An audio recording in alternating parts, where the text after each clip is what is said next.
कहते हैं सब कुछ लुटाकर अगर होश में आए तो क्या किया। ये पंक्तियां राहुल गांधी और कांग्रेस पर बिल्कुल सटीक बैठती हैं। अब देखिए ना, एक शख्स जिसका पूरा का पूरा परिवार जमानत पर जिंदगी गुजार रहा है और दूसरा व्यक्ति जो जमानत पाने के लिए जेल के अंदर छटपटा रहा है, हाथ पैर मार रहा है, बहाने बना रहा है, मगर उसे जमानत नहीं मिल रही। आप समझ तो गए होंगे, इस कहानी में पहले शख्स हैं राहुल गांधी और दूसरे शख्स हैं दिल्ली के सीएम अरविंद केजरीवाल। लोकसभा चुनाव में दोनों ऐसे औंधे मुंह गिरे कि एक भी सीट हाथ नहीं आ सकी। दिल्ली में कट्टर ईमानदार सरजी और राहुल गांधी दोनों एक साथ आए, खूब ड्रामा किया और बीजेपी के खिलाफ पूरा माहौल भी बनाया। लेकिन दिल्ली की जनता ने आम आदमी पार्टी और कांग्रेस को ऐसा तमाचा मारा कि सातों की सातों सीटें तीसरी बार भी बीजेपी के झोली में डाल दी।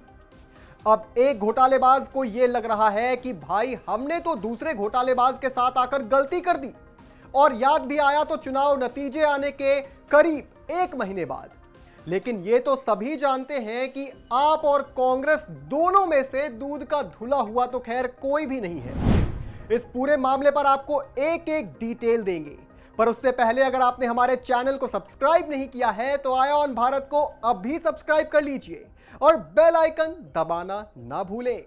नमस्कार, मैं हूं आपके साथ स्नेह श्रेयस। अब कांग्रेस पार्टी को यह लगने लगा है कि कट्टर ईमानदार केजरीवाल से हाथ मिलाकर उसने बड़ी गलती कर दी और इसलिए कांग्रेस को दिल्ली के अंदर नुकसान उठाना पड़ा। यानी कांग्रेस के मुंगेरी लाल के हसीन सपने खत्म होने का नाम ही नहीं ले रहे।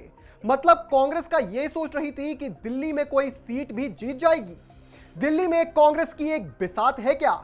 और मैं ये शब्द बहुत सोच समझ के इस्तेमाल कर रहा हूं, क्योंकि आपके पास चुनाव लड़ने के लिए कैंडिडेट तक तो है नहीं।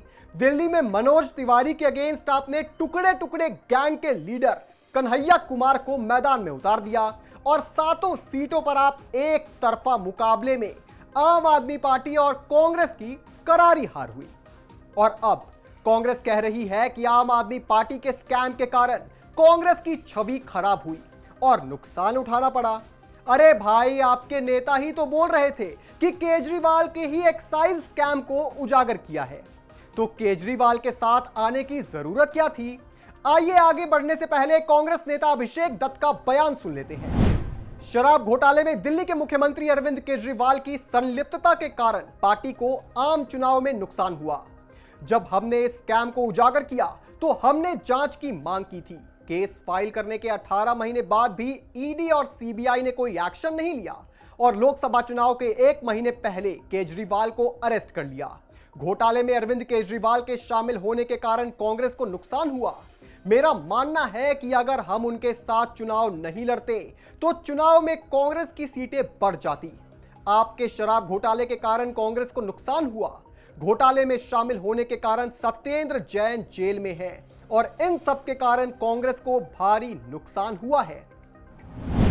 मतलब पहले तो कांग्रेस और आम आदमी पार्टी एक दूसरे के साथ मोदी को घेरने की कोशिश कर रहे थे और जब चुनाव हार गए तो अरविंद केजरीवाल को दोष दे रहे हैं। भाई, केजरीवाल तो चुनाव खत्म होते ही आपसे यह बोलकर गठबंधन तोड़ दिया था कि हमारी आपसे कोई शादी थोड़ी हुई है, और हार की पोटली उठाकर चल दिए अपने रास्ते।